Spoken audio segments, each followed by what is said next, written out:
بسم اللہ الرحمن الرحیم، السلام علیکم۔ آپ دیکھ رہے ہیں پروگرام نقطہ نظر، میں ہوں سلمان حسن، ساتھ موجود ہیں جناب مجیب الرحمان شامی صاحب۔ ناظرین، عید کے 3 دن گزر گئے خیر و عافیت سے، اور ہم نے دیکھا کہ الحمدللہ کوئی ملک میں ایسا واقعہ پیش نہیں آیا کہ جس پر ہم افسوس کا اظہار کرتے۔ بہرحال کیونکہ عید کا دن ہے، عید کے 3 دن گزرے، میل ملاقاتیں جو ہیں وہ آج بھی جاری رہیں۔ کچھ بڑی اہم ملاقاتیں ہوئی ہیں، خاص کر اڈیالہ میں بانی پی ٹی آئی نے 2 لوگوں سے ملاقات کی ہے علیحدہ علیحدہ۔ یہ بڑی دلچسپ ملاقات ہے، وہاں سے کیا خبریں ہیں وہ ضرور آپ کو دیں گے۔ لیکن دوسری طرف ہم یہ بھی سن رہے ہیں کہ کل وزیر اعظم صاحب جو ہے وہ کوئی خوشخبری دینے والے ہیں۔ کیا خوشخبری ہے یہ ہم شامی صاحب سے پوچھیں گے۔ شامی صاحب، سر پہلے تو گزشتہ عید مبارک، 3 دن بخیر و عافیت گزرے۔ عید 3 دن پتہ نہیں عید کے کہاں سے اچھا آپ نے شمار کر لیے؟ سر ہم تو آفیشلی 3 دن کی چھٹی بھی بڑی عید ہے نا، عید الاضحیٰ، وہ 3 دن کی ہوتی ہے۔ اچھا ٹھیک ہے، کیونکہ اس میں آپ 3 دن قربانی کر سکتے ہیں، ٹھیک ہے، اور تیسرے دن عصر کی نماز تک آپ کو اجازت ہے کہ آپ جانور قربان کر دیں۔ ٹھیک ہے۔ یہ عید تو بس 1 دن ہوتی ہے، بس ختم ہو جاتی ہے۔ اچھا تو چھٹی پھر 3 دن کی کیوں پھر اس ملتی کے ہے؟ اپنے اثرات چھوڑ جاتی ہے۔ اچھا کچھ تھکے ہوئے ہوتے ہیں، پہلے یعنی روزہ رکھ کے تھکتے ہیں، کچھ نہ کھا کے، پھر کھا کے تھک جاتے ہیں، اور سو جاتے ہیں۔ پھر سو جاتے ہیں۔ تو بہرحال تہوار ہے، لوگ خوشیاں مناتے ہیں، اور عید بڑے جوش و خروش سے منائی گئی پورے عالم اسلام میں بھی، پاکستان میں بھی، اور الحمدللہ یعنی علماء کرام میں کوئی تنازع نہیں ہوا عید کے چاند پر۔ جیسے باہر ہوا امریکہ اور برطانیہ وہاں میں۔ ہوتا رہا، لیکن یہاں نہیں ہوا۔ کچھ علاقوں میں، قبائلی علاقوں میں عید منا لی گئی پہلے سعودی عرب کے ساتھ ہاں جی، یا افغانستان کے ساتھ، لیکن بحیثیت مجموعی، آفیشلی، یعنی پہلے ہمارے پوپل زئی تھے نا پشاور میں، جی ہاں، تو مسجد وزیر وہ خان، چاند اپنا الگ سے نکال لیتے تھے۔ تو پھر ایسے قاضی حسین احمد صاحب مرحوم جو تھے، انہوں نے ایک بار بتایا کہ بھی ہم نے اپنا چاند نکالنے والے جو علماء تھے ان سے اپیل کی کہ بھئی یہ کوشش کریں چاند کا معاملہ ایک ہی دن ہو جائے۔ تو انہوں نے کہا دیکھیں باپ دادا کے وقت سے جو کام ہو رہا ہے، اب ہم اسے کیسے روکیں؟ اچھا روایات کو توڑنا نہیں ہے۔ بہرحال ایوب خان کے دور میں چاند کا ہنگامہ ہوا تھا ایک بار، اچھا وہ کیا؟ اور وہ یہ تھا کہ عید آ رہی تھی جمعے کے روز۔ اوہو اچھا، اچھا اب جمعے کے روز عید آتی ہے، یہ افواہ پھیل گئی کہ 2 خطبے جو ہیں، ایک دن میں 2 خطبے ہوں گے، بھاری پڑتے ہیں، ایک عید کا خطبہ، ایک جمعے کا خطبہ، صحیح، اور یہ حکمران پر بھاری پڑیں گے۔ گویا حکمران جو ہے اس کو چین نہیں آئے گا۔ ٹھیک ہے، اب یہ اس کی کوئی سند نہیں ہے، کوئی اس میں ثقافت نہیں ہے، کوئی روایت نہیں، کوئی یعنی مستند بات نہیں ہے، ٹھیک ہے، لیکن افواہ اڑ گئی، اور جو حکمران ہوتے ہیں وہ پھر بیچارے افواہوں سے بھی متاثر ہو جاتے ہیں، اچھا گھبرا جاتے ہیں، انہوں گھبرا جاتے ہیں۔ تو یہ فیصلہ ہوا کہ بھئی یہ عید جو ہے نا، اب 2 خطبے تو نہیں ہونے چاہیے، اچھا عید کا چاند پہلے نکال دیا جائے۔ تو کس سے رابطہ کیا اس سلسلے میں؟ اب یہ ہوا کہ جو بڑے علماء تھے اس زمانے میں، یہ روزہ ہلال کمیٹی نہیں تھی اس طرح سے، اچھا جیسے اب ہے، تو عام طور پر ڈپٹی کمشنر حضرات جو تھے وہ اعلان کرتے تھے چاند کا، اچھا، اور بڑے علماء جو تھے عام طور پر ان کا اجلاس ہو جاتا تھا، تو جو بڑے جید علماء تھے ان کو گرفتار کر لیا گیا۔ اچھا مولانا ابوالعلا مودودی، صحیح، مولانا داؤد غزنوی، مولانا سید ابوالبرکات، پھر کراچی میں مولانا مفتی محمد شفیع، اچھا مولانا عبدالحمد بدایونی، اچھا، مولانا احتشام الحق تھانوی، صحیح، ان سب کو گرفتار کر لیا کیوں گرفتار کر لیا گیا؟ وجہ کیا بتائی؟ تاکہ یہ چاند کے معاملے میں خلل نہ ڈالے۔ او اچھا، تو وہ پھر ہوا یہ کہ جو ان کی پریس ریلیز جاری کی گئی، پریس نوٹ حکومت کی طرف سے، اس میں ان پر مولانا کا لفظ بھی نہیں استعمال کیا گیا ان پر۔ اچھا، مسٹر ابوالعلا مودودی، اوہ مسٹر احتشام الحق تھانوی، اچھا، مسٹر مفتی محمد شفیع، یہ گرفتار ہو گئے، اچھا، تاکہ علماء جو ہیں ان کا یہ تاثر بھی نہ جائے کہ علماء پکڑے گئے۔ پر ہنگامہ ہو گیا، اچھا، اور عید پر خوب جھگڑا پڑا۔ انہوں نے کہا نہیں جناب عید تو ہم جمعے کو پڑھیں گے، اور بھائی اس کے نتیجے میں پھر یہ رہا ہو گئے بعد میں، مگر نتیجہ تو یہ ہوا کہ ایوب خان کا جو اقتدار تھا وہ گہنا گیا۔ بالکل اور بھاری پڑ سوال گیا نا. شروع ہو گیا. ہاں 2 خطبے ان پہ بھاری پڑ گئے. اب وہ کوئی اس کی مہر ثبت ہو گئی اس کی نفسیاتی طور پر بس وہ ان کا جو معاملہ تھا نا وہ گول ہو گیا. اچھا. اب مولانا احتشام الحق تھانوی مرحوم مولانا اشرف علی تھانوی کے بھانجے تھے, صحیح. اور تحریک پاکستان میں بھی انہوں نے حصہ لیا تھا. دلی میں ہوتے تھے اس زمانے میں. اچھا. تو جب وہ تقریر کرتے, بڑی اچھی تقریر کرتے تھے, بہت عمدہ تقریر, اور وہ کہنے لگے کہ تقریر کرتے جب میں چاند پر گیا ہوا تھا, جب ذکر کرتے, اچھا جب میں چاند پر گیا ہوا تھا تو پھر پیچھے سے یہ ہو گیا, پیچھے سے یہ ہو گیا. چاند پر گیا ہوا تھا. مولانا جو تھے زبردست خطیب تھے, اچھا. وہ بڑے نکتہ سنج. اچھا. اور وہ اب کہنے لگے اب بھائی ہم تو ایک ہی, اب ایک تقریر کر رہے ہیں کیا, ہم تو ایک ہی رجیم سے واقف تھے. اچھا. اعوذ باللہ من الشیطان الرجیم. اچھا. اب یہ کہاں ہر وقت چرچا ہو رہا ہے ایوب رجیم, ایوب رجیم, ایوب رجیم, ایوب رجیم. رجیم جو ہے انگریزی میں عہد کے لیے استعمال ہوتا ہے, اقتدار کے لیے. تو کہتے ہیں ایوب رجیم ہے, یہ ایوب صاحب کا عہد ہے. تو انہوں نے کہا ہم تو اعوذ باللہ من الشیطان الرجیم انہی سے واقف تھے, تو یہ دوسرا رجیم کہاں سے آ گیا. پھر کراچی میں ایک کوٹھی ہے سوسائٹی میں, اچھا, بڑی مشہور کوٹھی تھی, اب پتہ نہیں ہے کہ نہیں ہے, اس چیل والی کوٹھی کہتے تھے. جی جی چیل والی, صحیح. تو اس میں وہ سٹاپ تھا بس کا, بالکل. ہاں بڑی مشہور جگہ چلاتے, بالکل. ہاں چیل والی کوٹھی. ہاں جی. اب وہ مولانا تقریر کر رہے تھے, کہنے لگے میں نے وہ کوٹھی کے مالک سے پوچھا کہ بھئی بتاؤ صاحب, مجھے بتائیے یہ کوئی چیل کیا مقدس جانور ہے کہ مسلمانوں کا, جو آپ نے کوٹھی پہ چیل بنا دی.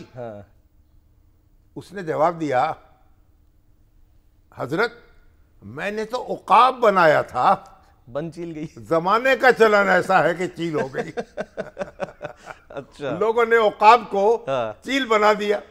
صحیح ہے, جو جس کے سمجھ میں آیا اس نے وہ کر کے مشہور کر دیا. تو وہ ہمارا تو مولانا احتشام الحق تھانوی بڑے, اور پھر روچہ ہلال کمیٹی کے چیئرمین بھی وہ رہے, بڑی ٹکر 1970 کی انتخابی مہم میں بڑی ٹکر لی انہوں نے ذوالفقار علی بھٹو صاحب سے, اور وہ بڑے ایسے بس پھول جھڑتے تھے ان کے منہ سے.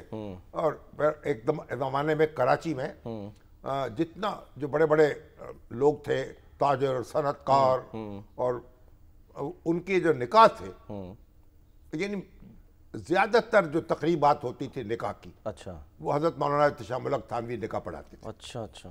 اور نکاح خان, یعنی یہ بھی ایک عزت کی ایک علامت تھا اور توقیر کی. اچھا. اور اسٹیٹس سمبل, ایلیٹ کلاس کے لوگوں کے نکاح پڑھاتے. حضرت مولانا احتشام الحق جو ہے وہ نکاح پڑھائیں گے. ٹھیک ہے, یعنی اس کا مطلب ہے اس کے بغیر مزہ نہیں آتا تھا نکاح کا. تو بہرحال اچھا, تو ہمارے چاند کا معاملہ ہے. اب تو الحمدللہ کوئی جھگڑا نہیں ہوا, اور پورے ملک میں ایک دن عید منائی گئی, سب ایک پیج پر تھے اس معاملے. اور ہمارے وزیر اعظم جو ہیں انہوں نے ایک اچھی روایت یہ قائم کی کہ انہوں نے تمام سیاسی رہنما جو ہیں اور تمام صوبوں کے گورنر اور وزراء اعلیٰ ان کو ٹیلی فون کیا عید مبارک. صحیح. اب مجھے نہیں معلوم کہ گنڈاپور صاحب کو فون کیا کہ نہیں کیا, ابھی تک تو کوئی ایسی ابھی اطلاع نہیں. ہاں, اب یہ اگر تھوڑا سا انہوں نے مولانا فضل الرحمان کو بھی فون کیا, حافظ نعیم الرحمان صاحب جماعت اسلامی کے, ان کو بھی کیا. اگر تھوڑی سی فراخ دلی کا مظاہرہ کرتے اڈیالہ, تو نہیں اڈیالہ چھوڑنے, آپ جو بیرسٹر گوہر ہیں, اچھا, ان کے چیئرمین ہیں جیسا, صحیح ہے, ان سے بھی ٹیلی فون پہ بات کر لیتے. ٹھیک. اور جو قائد حزب اختلاف ہیں عمر ایوب صاحب, ان کو بھی مبارکباد دے دیتے. اس طرح گنڈاپور جو ہیں وہ بھی وزیر اعلیٰ ہیں, ان کو بھی مبارکباد دے دیتے. ایک اچھی روایت قائم ہوتی ہے. اچھی روایت یہ تو قائم کی کہ تمام سیاسی جماعتوں سے رہنماؤں سے انہوں نے عید مبارک کی. اور لیکن یہ مجھے بات کھٹ کی, تھوڑا سا اور ہمت کرتے تو یہ اپوزیشن سے بھی معاملہ کر لیتے. اور وزراء اعلیٰ سے بات کر رہے تھے تو ہمارے جو قائد حزب اختلاف ہے پنجاب کے, کیا بچر صاحب, جی ہاں, ملک احمد خان بچر, ان سے بھی ذرا دعا سلام کر لیتے تو کتنا ایک اچھا منظر ہوتا. اب دیکھیں ایک زمانے میں تو ہمارے جو وزیر اعظم نواز شریف صاحب کی بھی عادت تھی کہ ان کا عید کے موقع پر وہ فون کرتے تھے. اچھا. اور ہمارے یعنی اخبار نویس بھائیوں کو بھی فون کر لیتے عید مبارک. اچھا. اور ہم تک بھی کبھی ان کی کال آ جاتی. اچھا. مگر جنرل ضیاء الحق کے دور میں اب جنرل ضیاء الحق کے دور میں میری ان سے کبھی کٹی ہو جاتی تھی اور کبھی تعلقات اچھے ہو جاتے تھے. اچھا. اور جب تعلقات اچھے ہوتے تھے ان کا ٹیلی فون باقاعدہ آتا تھا عید مبارک. اچھا. تو کٹی آپ کرتے تھے یا وہ کرتے تھے؟ کچھ میں کر لیتا تھا, کبھی وہ بھی کر لیتے. اچھا.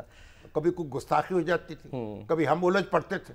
تو ہمارے بھی اتنا بڑا باغی تھا نا, ہم نے کہا ہمیں معلوم ہی نہیں تھا کہ یہ اشتہار کیا ہوتے ہیں, یہ بزنس کیا ہوتا ہے, کہاں خیال کرنا ہے, کہاں کیا ہے, کیا عشق نے سمجھا ہے, کیا حسن نے جانا ہے, ہم خاک نشینوں کی ٹھوکر میں زمانہ ہے. تو جنرل ضیاء الحق جو ہے جب انہوں نے ملتوی کیا نا, یہ انتخابات کو ملتوی کیا 79 کے, تو میں ان سے الجھ گیا. اچھا. ہاں. اور بڑی میری ان سے تلخ کلامی ہوئی, تبادلہ ہوا گرم جملوں کا. اچھا.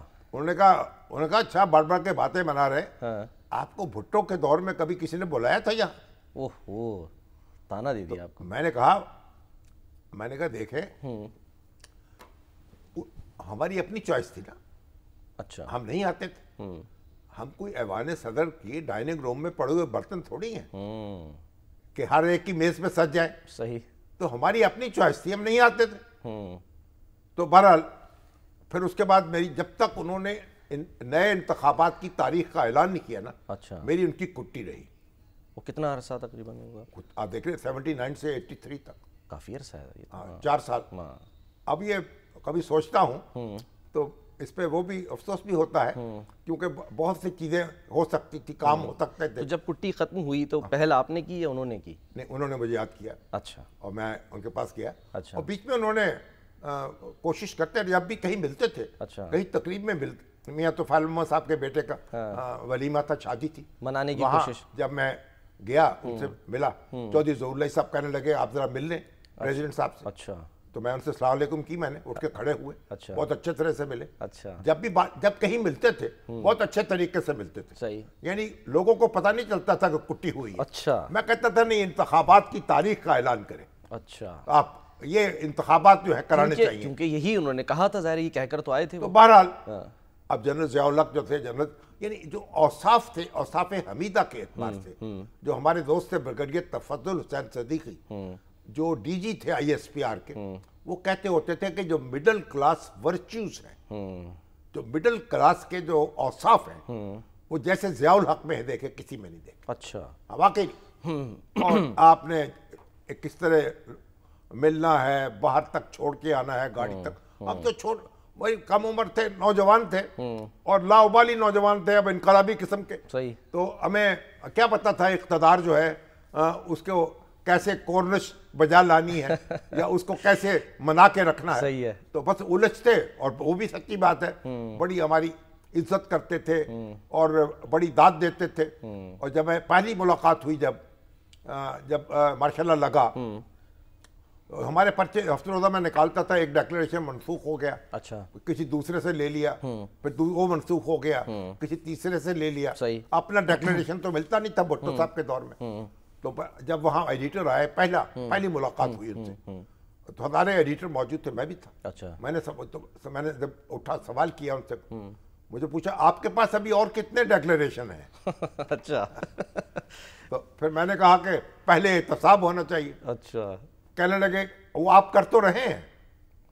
اچھا. انہوں نے مجھے وہاں ریکگنائز کیا. اچھا. اور بڑی توقیر کی میری, اپنی تحریر کے ذریعے, یعنی ان کا. ہاں, میں ایڈیٹر کے طور پر. بالکل صحیح ہے. کہ گویا وہ ہمارے پرچہ جو ہفتہ روزہ تھا اس کے قاری تھے, اس کو پڑھتے تھے. اچھا. اور جو ہمارا ماہنامہ تھا قومی ڈائجسٹ, اس کو بھی پڑھتے تھے. اچھا. تو پڑھنے ہر کالم اخباروں کو پڑھتے تھے. صحیح. اگر آپ نے کالم میں اپنی تعریف کیا ان کی, میرا کالم چھپتا تھا جلسہ عام اس وقت. اچھا. نوائے وقت میں. اچھا. پھر اس کے بعد وہ جنگ میں چھپنے لگا, پھر اپنا اخبار جو پاکستان شروع کیا تو پھر وہاں منتقل ہو گئے. صحیح. تو وہ پھر اب دنیا میں بھی چھپتا ہے, پاکستان میں بھی چھپتا ہے. تو جب ان کا آپریشن ہوا, اب وہ آپریشن ہوا سی ایم ایچ میں, میرا خیال ہرنیہ کا آپریشن تھا. تو مجھے مجید نظامی صاحب کہنے لگے, یار آپ یہ ضیاء الحق سے روٹھے رہتے ہیں, چھوڑیں, اگر یہ بیرون ملک نہیں گئے, پاکستان میں انہوں نے آپریشن کرایا ہے, اس کی تو اپریشیٹ تو کر دو اس کو اپنے کالم میں. میں نے کہا کر دیتے. اچھا, میں نے کالم لکھا کہ بڑی اچھی بات ہے, دعا کی ان کی صحت یابی کے لیے کہ آپ نے ملک کے اندر آپ نے یہ کرایا, وہ کرنا تو ہمارے حکمران تو باہر چلے جاتے ہیں. بالکل. تو اب وہ کالم چھپا, اس کے بعد میری ڈھونڈیاں پڑ گئی, صدیق سالک صاحب مجھے ڈھونڈ رہے ہیں. اچھا.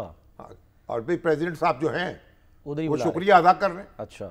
تو انہوں نے ان کا کالم, اگر جو چیز ان کی آپ تعریف کرتے تھے تو ان کی اپریشیشن جو ہے اس کی کال آتی تھی. اچھا. خود فون کرتے تھے یا ان کا کوئی معتمد جو تھا فون کرتا تھا. اور جب تنقید کرتے تھے, اور اگر تنقید کرتے تھے تو پھر تھوڑے سے بدمزہ ہوتے تھے, لیکن کوئی ایسا معاملہ یعنی وہ تو ہوتا نہیں تھا. اچھا. تو کچھ اظہار بھی کر دیا بعض اوقات, کوئی ناراضگی کا یا اپنی وضاحت بھی کر دی, تو ان سے تو ایک بس ایک مکالمہ جاری رہتا تھا.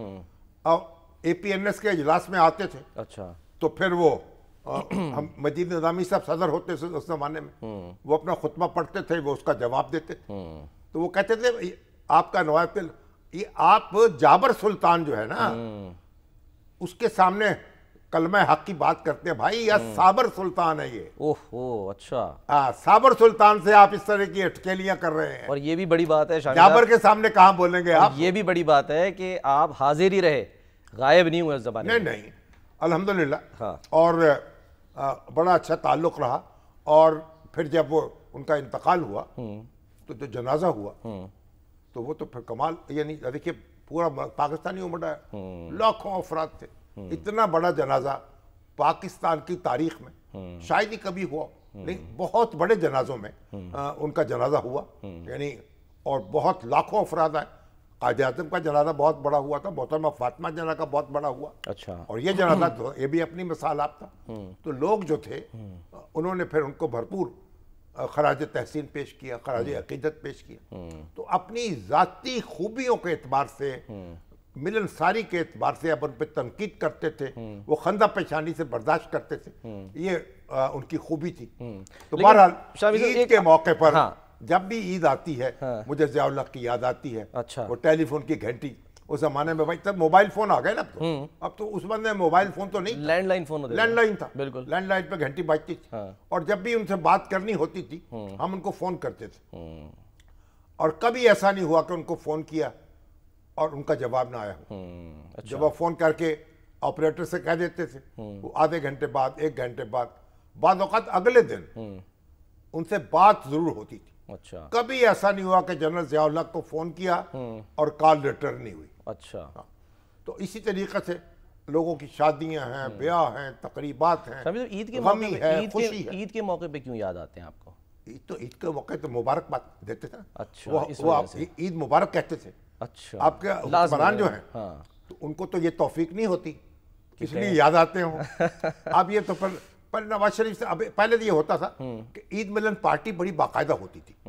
صدر صاحب یا وزیر اعظم باقاعدہ عید ملن پارٹی ہونی ہے. اور آئی ایس پی آر کی بھی عید ملن پارٹی ہوتی تھی. اس سال تو میں نے نہیں سمجھا آئی ایس پی آر کی بھی کوئی پارٹی نہیں ہوئی. اور اس سال آپ کو, پچھلے سال تو بلایا تھا نواز شریف صاحب نے رمضان میں, آخری میں. اس سال تو کوئی افطار پارٹی ہوئی نہیں. میں مجھے معلوم وزیر اعظم کو افطار کیا ہو. طبیعت بھی ناساز تھی, نواز شریف صاحب گئے نہیں نا, مدینے نہیں جا سکے. یہ ایک روایت تھی کہ افطار اور دعوت افطار جو ہے وہ تو امریکن پریزیڈنٹ ہے, وہ جو اپنے مسلمانوں کا, یہ انڈین پریزیڈنٹ ہے, انڈین وزیر اعظم ہے, وہ بھی اسی طریقے سے افطار کی دعوت دیتے ہیں. تو یہ روایت ہے کہ ایک اخبار نویسوں کو اور ایڈیٹرز کو اور کالم نگاروں کو, اور اب تو اینکرز بھی آ گئے, جی ہاں, تو ان کو ایک افطار کی دعوت دی جاتی تھی. بالکل. جو میرا خیال یہ اب یہ کنٹینیو نہیں کی. اب تو ایک روایت شروع ہوگی نا شامی صاحب, مطلب تمام لوگ جو آپ کے فون بک کے اندر ہیں, بس ان کو ایک واٹس ایپ میسج کریں جی عید مبارک, کوئی پرواہ نہیں. اکثر میں تو جواب بھی نہیں دیتا, مجھے نہیں پتا آپ دیتے ہیں سر. نہیں, میں تو دیتا ہوں جواب, میں تو لوگوں کو کرتا بھی ہوں. صحیح ہے, جواب بھی دیتا ہوں. اچھا. جو سلیکٹ آل کر کے بھیج دیتے ہیں, کیونکہ وہ اہمیت تو یہ نا کہ میں آپ کو کال کروں اور میں آپ سے سلام کروں, لیکن آپ اپنی, اب 10,000 بندے میرے ٹیلی فون پہ ہیں تو میں ان کو عید مبارک بھیجتا ہوں سب کو. اچھا. اور بعضوں کا ٹیلی فون میں پرابلم ہو جاتی. اچھا سے اس دفعہ تھی کہ یہ لوگوں کو عید مبارک نہیں ملے پیغامات, صحیح, ان کے مجھے ٹیلی فون آ گئے, کیا ہوا جناب طبیعت تو ٹھیک ہے آپ کہ آپ نے فون نہیں کیا, ہاں عید مبارک, آپ کا میسج نہیں آیا. بالکل. تو بہرحال جو اچھی روایات ہیں وہ قائم رہنی چاہیے, ٹھیک ہے, اور جو اسلامی جمہوریہ پاکستان کے جو وزیر اعظم ہیں اور جو ان کے سیاستدان ہیں ان کو یہ روایات قائم رکھنی چاہیے. چلیں سر, بہرحال وہ جو بھی آپ نے بھی کہا, کل دیکھتے ہیں کیا خوشخبری جو ہے وہ ملتی ہے. ہاں, لیکن میں نے سنا ہے ہاں بجلی کی قیمتیں جو ہے نا وہ میرا خیال ہے کہ 7-8 روپے کم ہوگی. جی ہاں, بجلی کی امکانات یہ ظاہر کیے جا رہے ہیں, اور بڑی اس میں کمی ہوگی اور بڑی دھوم دھام سے وزیر اعظم اس کا اعلان کریں گے. تو ان کو پیشگی مبارکباد یہ بھی دیتے ہیں عید کے ساتھ ساتھ کہ بھئی اگر اتنی بڑی کمی ہوتی ہے تو بڑا اچھا اقدام ہے.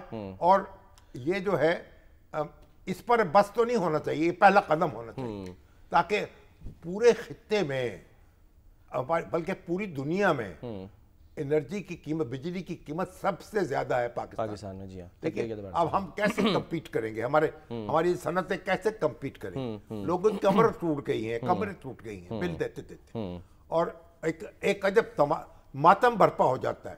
چھوٹے چھوٹے گھرانوں میں بیچارے 20,000 25,000 کی آمدن ہے, 10,000 کا بل آ جاتا ہے, 15,000 کا بل آ جاتا ہے. تو یہ بل جو ہے اللہ کرے کہ اس کی قیمت جو ہے کم سے کم ہو, اور ایک جیسے انڈیا کے ساتھ اور بنگلہ دیش کے ساتھ اسی قیمت میں پاکستان میں بھی بجلی ملنے لگے تاکہ ہماری صنعتیں بھی پھلے پھولیں اور لوگوں کو بھی سکون کا سانس آئے. اور جن لوگوں نے یہ مہنگے معاہدے کیے ہیں بغیر سوچے سمجھے, اگر وہ بدنیت تھے تو اللہ تعالیٰ ان کو کا عذاب ان کو آئے, اور اگر انہوں نے بے نیت تھے اور بغیر سوچے سمجھے کیے تو اللہ انہیں معاف کرے. ہم تو یہی کہہ سکتے ہیں. ٹھیک ہے, چلیں سر آگے بڑھتے ہیں. عید کا کیونکہ آپ نے ذکر کیا, ہم نہ بھولیں سر غزہ میں جو غزہ میں دیکھیں کس طرح سے وہاں پر غزہ میں کیا ہوا ہے کہ بچے جو عید کے کپڑے پہن کے بیٹھے تھے ان کو بمباری مارے گئے. ہاں جی, سینکڑوں بچے شہید ہو گئے. جی ہاں, 300 سے اور زیادہ. وہ عورتیں, ان کی مائیں کہہ رہی تھیں یہ عید کا دن جو ہے یہ تو ملنے کا دن ہوتا ہے, اور یہ عید کا دن اب الوداع کہنے کا دن آ گیا. اور عید کا دن جو ہے یہ نئے کپڑے پہننے کا دن ہوتا ہے, اب کفن پہننے کا دن آ گیا. اور کفن بھی پتہ نہیں کتنوں کو نصیب ہوا کہ نہیں ہوا, صحیح بات, یا انہی کپڑوں میں دفنا دیے گئے. ایک سینکڑوں بچے جو ہیں وہ لقمہ اجل بن گئے, اور مسجدیں جو ہیں ملبے کا ڈھیر بنی ہوئی ہیں جہاں نماز پڑھتے تھے عید کی, اور نہ وہ مسجدیں تھیں اور نہ نمازی رہے. اور پھر جب رمضان کے دوران جب لوگ افطاری پہ بیٹھتے تھے, افطار پہ اور سحری پر, اس وقت بھی باری ہوتی تھی, اور سینکڑوں لوگ جو ہیں لقمہ اجل بن گئے. ابھی جو وزارت صحت ہے انہوں نے اعلان کیا ہے کہ جو کل ہے یعنی مرنے والے جتنے تھے نا 75% ان میں خواتین اور بچے, کیونکہ بچے بیچارے جو ہیں دوڑ نہیں پاتے جب بمباری ہوتی ہے. جی بالکل, 5 سال کا, کوئی 7 سال کا, کوئی 8 سال کا. تو اور یہ 50,357 اس وقت تک شہادتیں ہو چکی ہیں, اور وزارت صحت کے صرف 18 مارچ سے اب تک 1,000 افراد, ٹھیک ہے نا. اور مگر ابھی تک بھی لوگ ملبے سے برآمد ہو رہے ہیں, اجتماعی قبریں بنی ہوئی ہیں, اور 1,14,400 لوگ زخمی ہو چکے ہیں. جی ہاں, اور ان میں سے کتنے اپاہج ہو گئے, کتنے بستروں پہ لگ گئے. اب یہ دیکھیے کہ یہ جو فرعون تھا یہ بچوں کو مارنا تو فرعون کی روایت ہے نا, اور فرعون جو ہے وہ کہتا تھا, اس کو کہا کہ بھئی یہ جب آئے گا ایک بچہ بنی اسرائیل کے گھر پیدا ہوگا اور تمہارا اقتدار اس سے ختم ہوگا. اس کو جب یہ کسی نے پیشگوئی کی, اس نے یہ کہا جتنے بچے پیدا ہوں نومولود ان کو ہلاک کر دیا جائے, اور بچے جو ہیں جو لڑکے پیدا ہوتے تھے ان کو ہلاک کر دیا جاتا تھا. تو حضرت موسیٰ کی جو والدہ تھیں انہوں نے ان کو صندوق میں رکھا اور دریا میں بہا دیا, اور وہی صندوق تیرتا تیرتا وہاں پہنچا اور پرورش پائی فرعون کے گھر میں. اگر بہرحال آپ دیکھیے یہ جو آپ کا اسرائیل ہے یہ حضرت موسیٰ سے تعلق جوڑتے ہیں, ان کے پیروکار ہیں, ان کی نسل سے ہیں,